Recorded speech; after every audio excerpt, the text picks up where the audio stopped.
नमस्कार, पूनम की आवाज चैनल में आपका स्वागत है। हमारी आज की कहानी है अब बुढ़ापा लाचार नहीं। हेलो माँ, कैसी है आप? सुनील ने फोन पर पूछा। तो कमला जी, जो बहुत समय से अपने बेटे की आवाज तक सुनने को तरस गई थी, मारे खुशी के कपकपाती आवाज में बोली, मैं ठीक हूँ बेटा, बहुत समय बाद फोन किया। आज माँ की याद कैसे आ गई? तभी सुनील ने कहा, वो माँ, बात ऐसी है कि काम की व्यस्तता के कारण मैं तो आपसे मिलने नहीं आ सकता, और पिताजी के जाने के बाद आप भी तो बहुत अकेली हो गई होंगी। इसलिए आपकी बहू और मैं चाहते थे कि अब आप हमारे साथ ही रहें। अपने बेटे के मुंह से अपने लिए चिंता भरे शब्द सुनकर बरसों से अपने बेटे से दूर रह रही कमला जी की आंखें भर आई। वर्षों बाद आज उन्हें ऐसा महसूस हुआ कि जैसे उनका अपना भी कोई इस दुनिया में रहता है। बेटे के मोह में बंधी कमला जी ने तुरंत खुशी खुशी हाँ कर दी। फिर सुनील ने कहा, माँ, मैं 1 सप्ताह बाद का टिकट करा देता हूँ, आप आ जाइएगा। अच्छा माँ, एक काम कीजिएगा, आप किसी अच्छे से प्रॉपर्टी डीलर से बात करके अपने गांव वाले मकान और अचार की फैक्ट्री को बेच दीजिए और उन पैसों को मेरे अकाउंट में ट्रांसफर करवा दीजिए। इससे पहले कि कमला जी कोई कारण पूछती, उनके बेटे सुनील ने कहा, माँ, बात ऐसी है कि मैंने यहाँ लोन पर अपना एक फ्लैट खरीदा है और उस लोन को चुकाने के लिए मुझे पैसों की बहुत जरूरत है। इसलिए आप जल्दी से सब कुछ बेचकर मेरे अकाउंट में पैसे ट्रांसफर कर दीजिए। बेटे की बात सुनकर कमला जी बोली, बेटा, अगर तुम कहते हो तो मैं मकान बेच देती हूँ। उससे इतना पैसा तो आ जाएगा कि तुम्हारा लोन उतर जाए, लेकिन फैक्ट्री को मैं नहीं बेच सकती। अचार की फैक्ट्री से बहुत सी औरतों को रोजगार मिला हुआ है। फैक्ट्री न बेचने की बात सुनकर सुनील का मुंह बन गया, लेकिन फिर थोड़ी देर कुछ सोचकर बोला, ठीक है माँ, लेकिन जरा जल्दी कीजिएगा। ऐसा कहकर सुनील ने फोन रख दिया। आज पूरे 6 महीने के बाद कमला जी के बेटे सुनील ने उन्हें फोन किया था। काफी समय से कमला जी गुमसुम सी रहती थी, लेकिन आज जब उनके बेटे का फोन आया तो उनकी खुशी का ठिकाना न रहा। लेकिन फोन उठाते ही उनके बेटे ने जो कहा, वो सब सुनकर वो फिर से उदास हो गई। अभी तक जिस चेहरे पर अपने बेटे के फोन आने की खुशी थी, वो खुशी एकाएक कहीं गायब हो गई। सब कुछ शून्य हो गया। परंतु उनके मन को ये तसल्ली हुई कि अब उन्हें अपने बेटे, बहू और पोते के साथ रहने को मिलेगा, जिसके लिए वो बरसों से तरस रही थी। इसलिए अपने बेटे के कहने पर वे अपना खुद का मकान बेचने को राजी हो गई। देखा जाए तो कमला जी गांव के लोगों के लिए किसी प्रेरणा से कम नहीं थी। वर्षों पहले एक भयानक एक्सीडेंट में उनके पति की मृत्यु हो गई थी। उस समय कमला जी के पास कुछ जमीनें थी, जो उनके ससुर जी ने उनके नाम पर कर दी थी, जिनके सहारे उनका अच्छा गुजारा होने लगा था। परंतु अपने बेटे सुनील की उच्च शिक्षा का खर्च निकालने के लिए धीरे धीरे उन्होंने सारी जमीनें बेच दी। लेकिन फिर घर का खर्च चलाना मुश्किल हो गया और इसके लिए उन्होंने अचार बनाकर बेचना शुरू कर दिया। धीरे धीरे उनके अचार के काम का इतना विस्तार हो गया कि उन्होंने 2 कमरों की एक फैक्ट्री भी डाल दी। उनकी फैक्ट्री में गांव की बहुत सी औरतों को रोजगार मिला हुआ था। वे औरतें भी कुछ पैसे कमाकर आत्मनिर्भर बन पाई हैं। कमला जी का बेटा दिल्ली में रहता है, जो पिछले कई वर्षों से घर नहीं आया। दिल्ली में ही रहते हुए उसने एक मॉडर्न लड़की से भी शादी कर ली। उनका 7 साल का एक बेटा भी है। अंतिम बार सुनील अपनी माँ के पास उस समय आया था जब उसने नई शादी की थी। परंतु उसकी मॉडर्न पत्नी शिखा को गांव का माहौल बिल्कुल भी पसंद नहीं था। इसलिए 2 ही दिनों में वे लोग चलते बने और उसके बाद कभी गांव नहीं आए। गांव वाले अक्सर आपस में बातें किया करते कि कमला का बेटा बड़ा ही धोखेबाज है, उससे बिल्कुल भी प्यार नहीं करता। क्या भला कोई बेटा अपनी माँ से इतने वर्षों तक दूर रह सकता है? ऐसी बातें सुनकर कमला जी अक्सर परेशान होकर अपना धीरज खो देती थी और फूट फूट कर रोने लगती थी। वो नहीं चाहती थी कि उनके बेटे के बारे में कोई भी बुरा भला कहे। कोई भी व्यक्ति जब उनके बीच के बारे में पूछता तो वो हमेशा कहती कि अपने बेटे से उनकी रोज रात को बात होती है। एक दिन भी बात ना हो तो उनका बेटा परेशान हो जाता है। हालांकि यह बात किसी से भी छुपी नहीं थी कि उनका बेटा उनसे रोज फोन पर बात करना तो दूर, उनसे कभी हालचाल पूछने के लिए भी फोन नहीं करता। ये तो कमला जी ही थी जो अपने बेटे से बात करने के लिए अक्सर फोन लगा देती थी, परंतु 6 महीने से तो उनके बेटे ने उनका फोन उठाना भी बंद कर दिया था। वो अपनी ही दुनिया में खुश था, लेकिन कमला जी ने अपने बेटे से कभी कोई शिकायत नहीं की। आखिर माँ जो ठहरी। परंतु आज जब कमला जी के बेटे ने उन्हें अपने पास आकर रहने को कहा तो ये सुनकर उनकी आंखों में एक अलग ही चमक आ गई। वो तुरंत जाकर गांव के सरपंच से मिलती हैं और उनसे सारी बात कह सुनाती हैं और कहती हैं, सरपंच जी, मेरा बेटा सुनील मुझे अपने पास रहने के लिए बुला रहा है। उसे कुछ पैसों की जरूरत है, इसलिए मैं अपने इस घर को बेचना चाहती हूँ। यदि आपकी नज़र में कोई ऐसा व्यक्ति है जो घर खरीदना चाहता है तो कृपया मुझे बताएं। इस घर को उचित दामों पर बेचने के बाद मैं अपने बेटे के पास चली जाऊंगी। तभी सरपंच ने कहा, अरे कमला काकी, आपकी बात बिल्कुल ठीक है, लेकिन एक बात तो बताइए, आप जब अपने बेटे के पास चली जाएंगी तो आपका कारोबार कौन संभालेगा? गांव की बहुत सी महिलाओं का खर्चा पानी तो आपकी अचार की फैक्ट्री से ही निकलता है। आप चली जाएंगी तो जितनी भी महिलाएं आपकी अचार की फैक्ट्री पर आश्रित हैं, उनका क्या होगा? अचार तो केवल आपके हाथों का बनाया हुआ ही लाजवाब होता है। आपके जाने से उस अचार की गुणवत्ता में गिरावट आ जाएगी। ये बात सुनकर कमला जी ने कहा, सरपंच जी, आप इस बात की चिंता बिल्कुल मत कीजिए, मैं सब संभाल लूंगी। सरपंच से बात करके कमला जी जल्दी ही घर के पास में बनी अपनी अचार की फैक्ट्री में आ जाती हैं और सभी महिलाओं को बुलाकर अपने जाने का समाचार सुनाती हैं और अपनी फैक्ट्री में काम करने वाली सबसे अनुभवी महिला कमला को अपनी फैक्ट्री की जिम्मेदारी सौंपते हुए अपने हाथ का बना वो स्पेशल मसाला भी दे देती हैं, जिसे वे खुद बनाया करती थी, जिसे डालने से अचार का स्वाद इतना बढ़ जाता था कि लोग उंगलियां चाटते रह जाते थे। और मसाला उन्हें देते हुए कहती हैं कि इस मसाले को सही मात्रा में डालना। मेरी गैरहाजिरी में ये काम रुकना नहीं चाहिए। समय समय पर आकर मैं काम देखती रहूंगी। सब समझाने के बाद कमला जी अपने बेटे के घर ले जाने के लिए कुछ मिठाइयाँ बनाने की तैयारी करने लगी। अपने बेटे की फेवरेट बर्फी और देसी घी की पिन्नी तैयार करके पैक कर लेती हैं और साथ ले जाने के लिए कुछ अचार भी उठा लेती हैं। उनके जाने की पूरी तैयारी हो जाती है। एक तरफ तो उनके मन में अपने बेटे के पास रहने की खुशी है, परंतु दूसरी तरफ गांव को छोड़कर जाने के बारे में सोचकर उनका मन भारी हो उठता है। अपने बेटे के पास शहर जाते समय कमला जी को सभी गांव वाली ट्रेन में छोड़ने के लिए आते हैं। ट्रेन की खिड़की से उन्होंने अपने गांव के सभी लोगों को अलविदा कहा और ट्रेन चल पड़ी और दिल्ली स्टेशन पर जा पहुंची। स्टेशन पर उतरकर उन्होंने बड़ी प्रसन्नता से अपने बेटे को फोन लगाया। जैसे ही सुनील ने फोन उठाया, कमला जी ने तुरंत कहा, बेटा सुनील, मैं स्टेशन पर पहुंच चुकी हूं, परंतु तुम मुझे कहीं नजर नहीं आ रहे। जल्दी से आ जाओ, मैं बहुत थक गई हूं। अपनी माँ की बात सुनकर सुनील ने कहा, माँ, थोड़ी देर इंतजार करो, मैं कुछ ही समय में पहुंचता हूँ।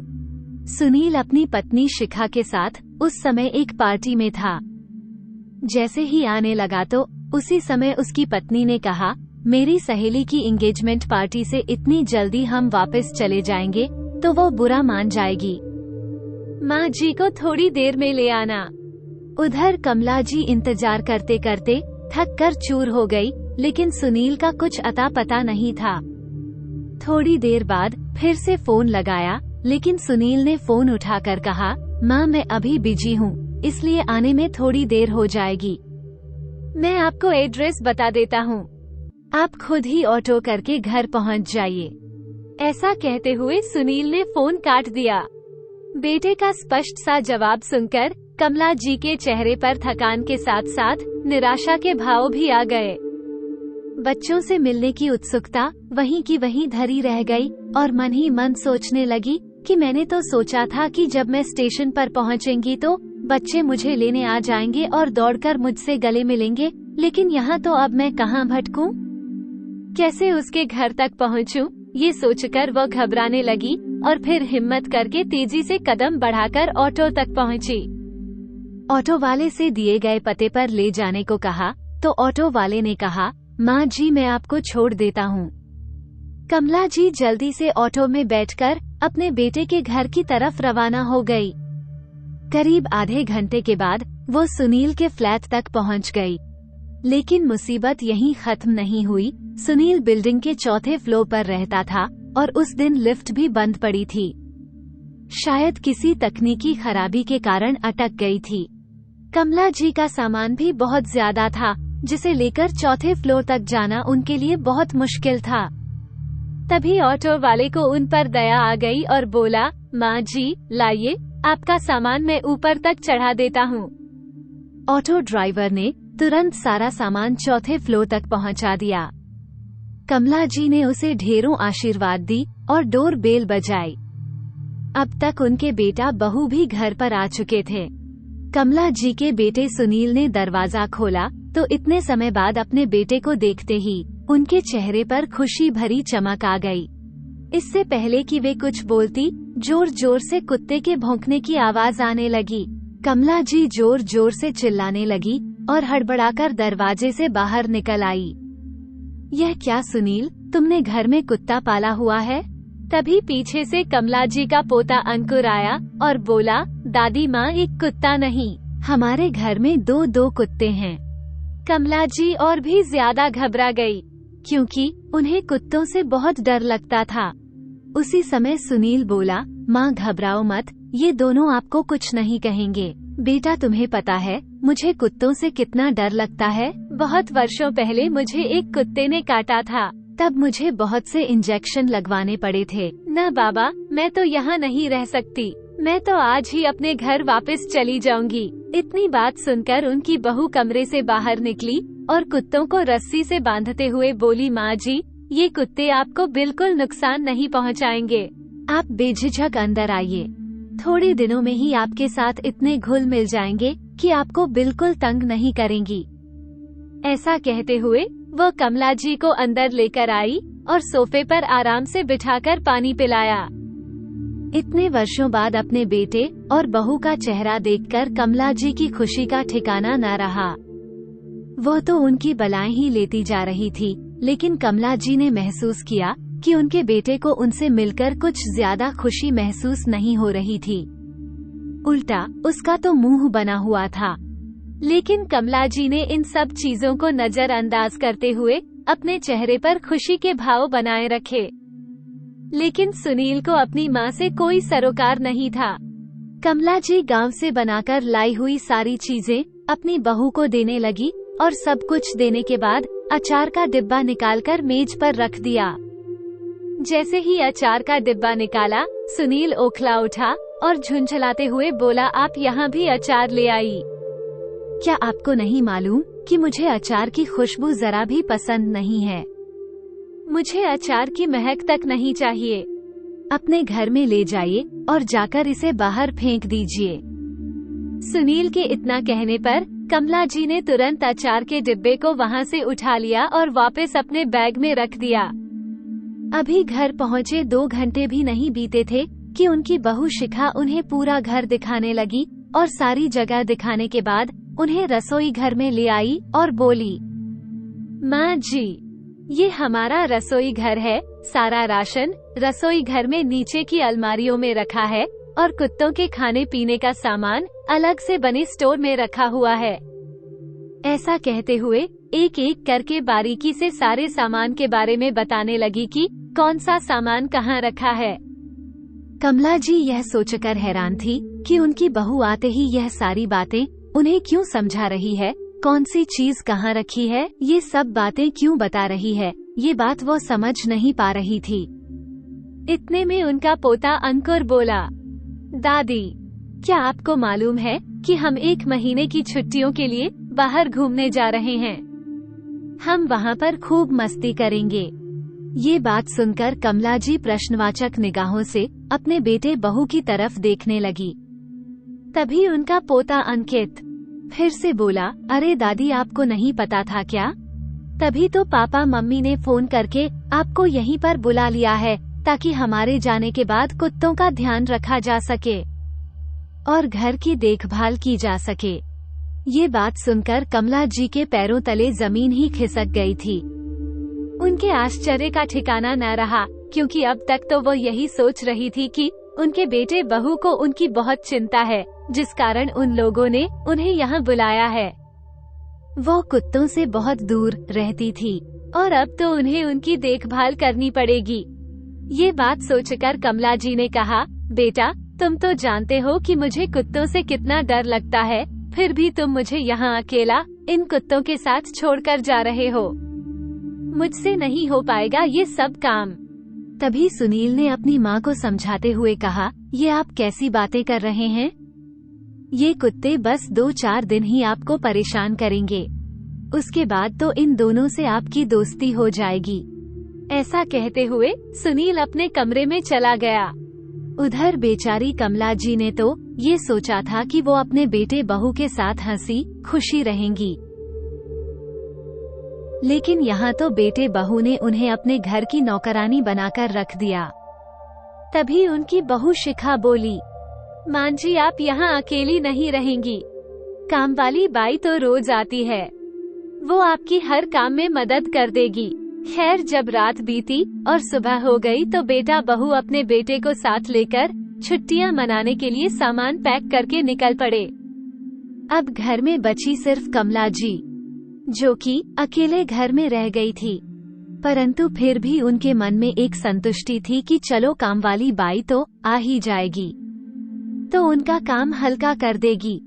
अभी सोच ही रही थी कि अचानक फोन की बेल बजी। उनकी बहू शिखा ने फोन पर कहा, मां जी, कामवाली बाई कुछ दिनों के लिए नहीं आ पाएगी। अभी अभी उसका फोन आया था, उसका पति अचानक बीमार हो गया है और अस्पताल में भर्ती है। घर का सारा काम आप ही देख लेना। इतना कहकर उसने फोन रख दिया। इतने बड़े घर में कमला जी दोनों कुत्तों के साथ अकेली रह गई। वे कुत्तों से बहुत डरती थी, परंतु फिर भी उन्हें खाना खिलाने की कोशिश करने लगी।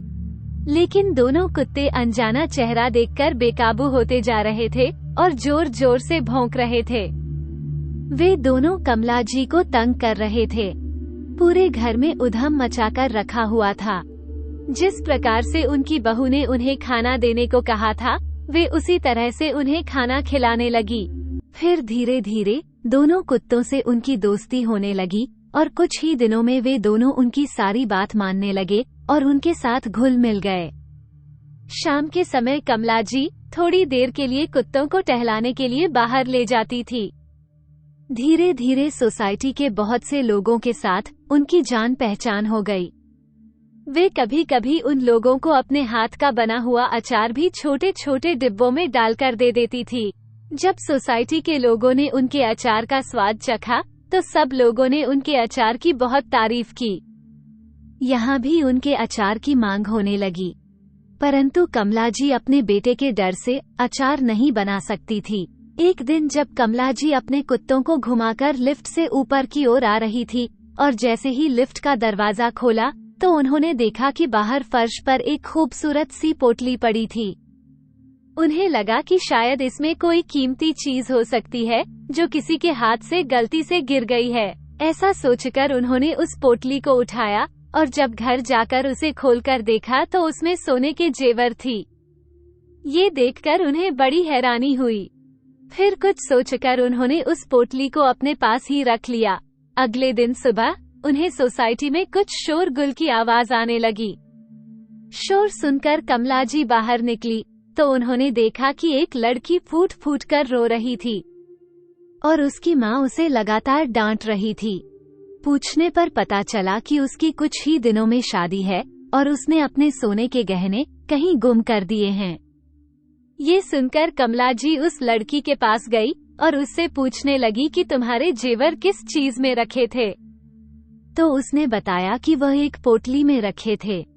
ये सुनकर कमला जी तुरंत अपने फ्लैट में गई और थोड़ी ही देर में वह पोटली लेकर आ गई और उसे देते हुए बोली कि बेटा, ये पोटली मुझे लिफ्ट के बाहर गिरी हुई मिली थी, तो मैंने इसे अपने पास सुरक्षित रख लिया था ताकि यह जिसकी अमानत है मैं उसके हाथों में सौंप सकूं।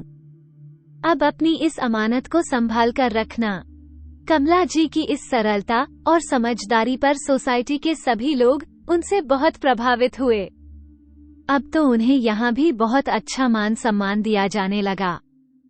लोग उन्हें काकी कहकर बुलाने लगे, जैसे कि उन्हें गांव में बुलाया जाता था। एक दिन सोसाइटी में एक मीटिंग रखी गई।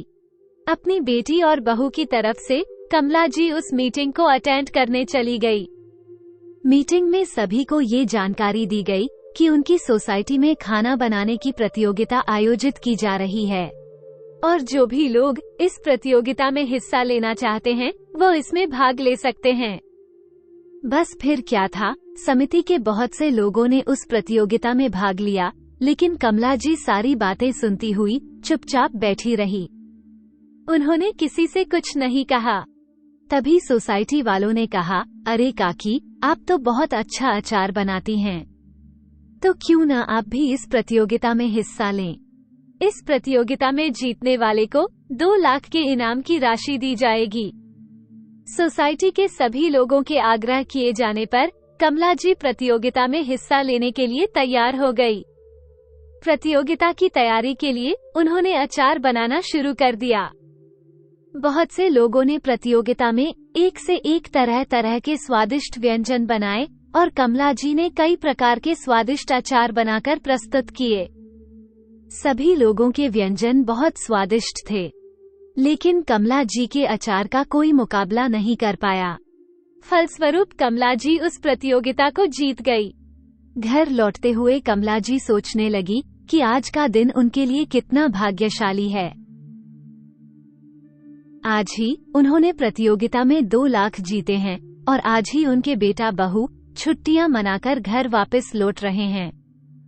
जैसे ही बच्चे घर आएंगे, मैं उन्हें अपनी प्रतियोगिता जीतने के बारे में खबर करूंगी और उन्हें सरप्राइज दूंगी। परंतु जिस समय कमला जी घर पहुंचकर अंदर गई, उसके तुरंत बाद सुनील अपनी पत्नी और बच्चे के साथ घर पहुंच गया। जैसे ही उन लोगों ने घर में कदम रखा तो घर की हालत देखकर दोनों बेटा बहू आग बबूला हो गए। उन्होंने देखा कि पूरा घर उथल पुथल हुआ पड़ा था। उनके दोनों कुत्तों ने उनके घर के पर्दे फाड़ दिए थे और घर में इधर उधर उछल कूद कर रहे थे। उन्होंने घर की कुछ कीमती चीजों को भी तोड़ दिया था। ये सब देखकर शिखा अपनी सासू माँ पर चिल्लाने लगी। कहने लगी, माँ जी, थोड़े दिनों के लिए भी आप घर नहीं संभाल पाई। इतनी लापरवाह कैसे हो सकती है आप? जरा देखिए तो, पूरे घर को जंगल बनाकर रख दिया है। तभी कमला जी बोली, बेटा, मैंने सोसाइटी में खाना बनाने की प्रतियोगिता में भाग लिया था, इसलिए पीछे से कुत्तों ने ये हाल कर दिया। देखो तो मैंने प्रतियोगिता में अचार बनाकर 2 लाख का इनाम जीता है। तभी सुनील बोला, आपने यहाँ भी यह तमाशा करना शुरू कर दिया। गलती हमारी ही थी जो हमने घर की जिम्मेदारी आपको सौंप दी। ऐसा बोलते हुए वे दोनों पैर पटकते हुए अपने कमरे में चले गए। बेटे बहू की बात सुनकर कमला जी हैरान रह गई। प्रतियोगिता जीतने की खुशी वहीं की वहीं धरी रह गई। बेटे बहू की तीखी बातें उनके कानों में लगातार गूंजती जा रही थी। वे रात भर सो न सकी और अगले दिन सुबह होते ही उन्होंने अपना सारा सामान पैक कर लिया और तुरंत रेलवे स्टेशन की ओर चली गई। तभी उनकी बहू ने देखा कि उनकी सासू माँ कमरे से गायब हैं। वे दोनों उन्हें खोजने लगे और सुनील ने जल्दी से अपनी माँ को फोन किया। माँ, आप सुबह सुबह कहाँ चली गई हैं? पता है हम कितने परेशान हो गए थे। बेटा, अपने घर जा रही हूँ और ट्रेन में बैठ चुकी हूँ, जहाँ मैं इज्जत और सम्मान के साथ अपनी जिंदगी जी सकूँ। मैंने तो तुम्हारे घर को अपना माना था, लेकिन तुम लोगों की नजरों में मेरी हैसियत शायद केवल एक नौकरानी की थी, जिससे तुम काम भी करवाते थे और 4 बातें भी सुनाते थे। मकान बेचकर जो पैसे मिले थे वो तो मैंने तुम्हारे नाम पर पहले ही कर दिए थे। प्रतियोगिता में जीते हुए पैसे भी मैंने अलमारी में रख दिए हैं, तुम उठा लेना। इतना कहते हुए कमला जी ने फोन काट दिया और फूट फूट कर रोने लगी। गांव का मकान तो उन्होंने पहले ही बेच दिया था, लेकिन अब वो अपनी अचार की फैक्ट्री में ही बने कमरे में रहने लगी और अपनी फैक्ट्री में व्यस्त हो गई। उन्होंने अपने अचार के काम को और आगे बढ़ाया। अचार की फैक्ट्री शुरू किए हुए आज उन्हें 30 साल हो चुके थे। कुछ दिन बीतने के बाद उनके पास एक सरकारी लेटर आया जिसमें लिखा था कि अब उन्हें सरकार की तरफ से सम्मानित किया जाएगा। ये सुनकर सभी गांव वाले बहुत खुश हुए। कुछ ही दिनों में कमला जी को उनके द्वारा की गई समाज सेवा के लिए एक बहुत बड़ा अवार्ड दिया गया और खूब सम्मानित किया गया। अगले दिन अखबार में भी यह खबर छपी और यह बात कमला जी के बेटे तक भी पहुंच गई। उनके बेटा बहू अपनी मां के पास गांव में पहुंचे। उनकी बहू शिखा ने उनके पैरों में गिरकर अपने व्यवहार के लिए माफी मांगी तो सुनील कहने लगा, मां, मैंने हमेशा आपको आगे बढ़ने से रोका, लेकिन आज मुझे एहसास हो रहा है कि मैंने आपके साथ कितना गलत किया। ऐसा कहते हुए सुनील रोते हुए कमला जी के पैरों में पड़ गया। ये देखकर कमला जी की आंखें भर आई और बोली, बेटा, तुम चाहे कितने भी बड़े क्यों न हो जाओ, मेरे लिए तुम मेरे छोटे बच्चे ही रहोगी। ऐसा कहते हुए कमला जी ने अपने बेटे बहू को गले से लगा लिया। आज माँ और बेटे के बीच की सारी कड़वाहट दूर हो गई थी। उनकी बातें सुनकर फैक्ट्री में उपस्थित सभी लोगों की आंखें भर आई। आज कमला जी का बेटा उन्हें वापस मिल चुका था। क्या खूब कहा गया है, माँ गम के बदले खुशियाँ ही देती है। जितना मर्जी सता लो, पर हमारी आंख से आंसू आने पर वो भी रो देती है। तो दोस्तों, आपको ये कहानी कैसी लगी? लाइक और कमेंट करके जरूर बताएं और चैनल को सब्सक्राइब करना बिल्कुल ना भूलें। मिलते हैं एक नई कहानी के साथ। बहुत बहुत धन्यवाद।